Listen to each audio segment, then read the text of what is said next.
feet are just burning. This is just pulverizing my feet. I'm gonna lose some toenails, I know that.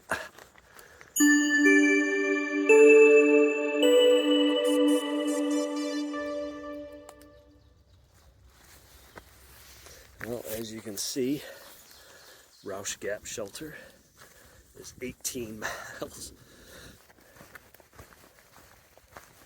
That is the next shelter. There are no other shelters before that. In my opinion, that's twice as far as shelters should be apart. You should have a shelter every 8 to 10 miles in the AT. What happens is, as happened here at Peter's Mountain Shelter, is that the privy is full. So there were 12 people here last night and couldn't use the privy. So that means we all have to find our own place to dig a cat hole eventually this morning during our hike. On a rainy day, as you can see, it's just, we're all fogged in. So, long hike today. I don't know what the terrain is like. I know there's one very, very steep, long down, and then an equal steep, long up. I'm just gonna pace myself. The other problem is the next shelter, Rausch Gap, there's only room for 6 people. And there's 12 of us leaving this shelter. There is a campsite 1/10 of a mile before it, which, a lot of us are probably gonna have to tent. But it's kind of cold and foggy and drizzly, and it's supposed to rain on and off today. Slippery conditions. Not a nice day. It's one of those days where I'd be happy to do 10 miles. Instead I gotta do 18. So even if I could maintain a 2-mile-an-hour pace, that's 9 hours of hiking. 4 weeks and 4 days. And that stick is marking my first cat hole of this trip. Because the privy at the last shelter was full. And so just had to wait until the spirit moved me. And it moved me on May the 4th. So the 4th was definitely with me this morning. I just passed a trailhead parking area. There was a little bit of trail magic there. Some folks with folding chairs sitting out, and they had a cooler full of sodas and a bag of snacks. So I had a Coke. Didn't want to be rude and turn down trail magic. I was surprised to see Sugarfoot there. His knees are bothering him so much that he's going home. He had both knees replaced some time ago, and he said he's reached his limitations on his knees. You can feel him getting slower and slower, and it's getting more and more difficult. So he decided to call it quits. It's always sad when someone drops off the trail like that. You gotta do what's right for you, though. If your body just can't take it, you don't want to hurt yourself. Keep me hyper aware. I've really got to, pace myself and not push myself. Listen to my body, and just, go as easy as I can on my knees and anything else in my legs.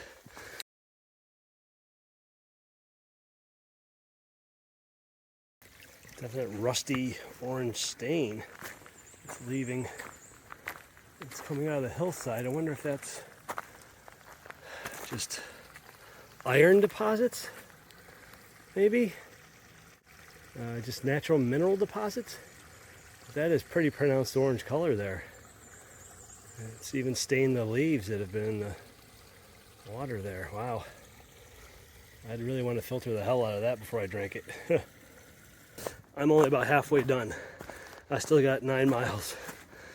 Shelter's not viable for tonight. There's only 6 people, and there's not very good tent sites around it, according to the guide. But there is a tent site near a creek, just like 1/10 of a mile short of the shelter. So I'm going to check that out and probably make that my camp for the night, and that way I can be close enough to the shelter. I can go up there and make my dinner and eat it at the shelter and use the privy as needed and socialize with people and sign the register and whatnot. I've been going uphill for almost an hour, and it's still going uphill. So it's probably a good three or 4 miles of uphill. It's hard to believe, but there you go, Pennsylvania. Jeez, I feel like I'm entering in the Black Forest here or something.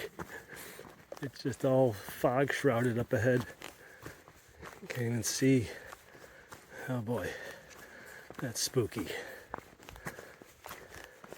Okay, so that says Rausch Gap Shelter 8.3 miles, but then someone wrote in 8.0 miles, so maybe 8.3 is not accurate. And then over here is a little marker commemorating the end of the horseshoe trail and commemorating some guy, Cyrus Sturgis Jr. So that's kind of cool. These guys own a little marker right on the Appalachian Trail. It's starting to spritz up here. I may have to stop and put my jacket on. I'm gonna have to get all wet and cold up here in the fog on this mountaintop, wherever the hell I am. Let's see if this weather holds up. I don't want to get wet. At least I'm not sweating. This spritz keeps up, or if it gets worse, whoa, damn it. I'm gonna have to put my rain jacket on. All right, it's getting too slippery. I gotta stop filming. Okay, so like all of a sudden, I'm in this rhododendron jungle or something. It just goes to show you how quickly things can change on the Appalachian Trail. A minute ago, I was up in a mountaintop that was all foggy, and it still is foggy here, but boy, the scenery's changed quite a bit. Okay, the rhododendrons are behind me. Now we're getting into some evergreen trees. So, you know, something different around every corner sometimes on the AT. It's 2 o'clock. I got 6.6 miles to go to the shelter. Oh, my feet are barking. My shoulders are burning. God, this is not a good 18 miles to be hiking. 18 miles, good Lord. I mean, I can do it, but Jesus, that's rough. I don't know why they built 2 shelters 18 miles apart. The average distance between shelters on the AT is half that. It's between 8 and 9 miles. Especially when you build a small shelter. If you're gonna have them that far apart, you gotta have them big. You're gonna sleep at least 12 people or more. You gotta have a really rock solid privy or 2 privies, and you gotta have a nearby reliable water source. Yesterday, that was the worst climb, 300 steps downhill. When I say steps, I don't mean like put one foot in front of the other steps. I mean steps, like a stairway. Like they built rock steps going down the hillside. It was 300 of them. Whew. Carrying 3 liters of water back up that.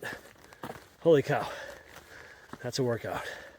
Pennsylvania, you gotta step up your game here on the shelter situation. All right, okay, we're counting on you.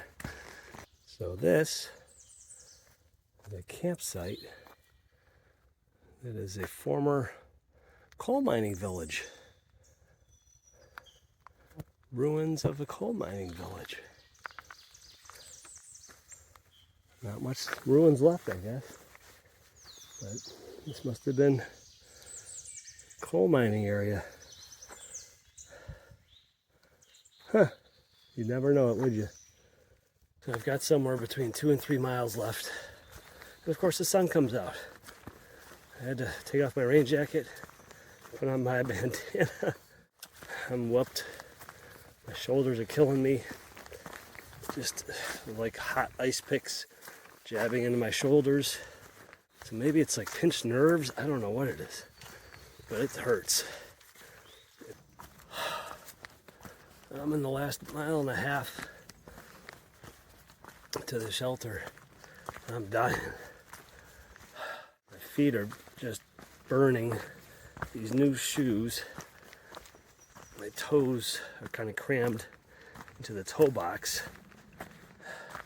So my 1 or 2 toes on each foot are kind of just, I could feel them just burning and just slamming up in there. Gonna lose some toenails, I know that. This started out okay, and there have been some stretches that were nice. But overall, this is just pulverizing my feet. It's been a brutal one. I was feeling pretty good the first half of the day. And then I looked and I'm like, geez, I still have 9 miles to go. And it's already like 1 o'clock in the afternoon.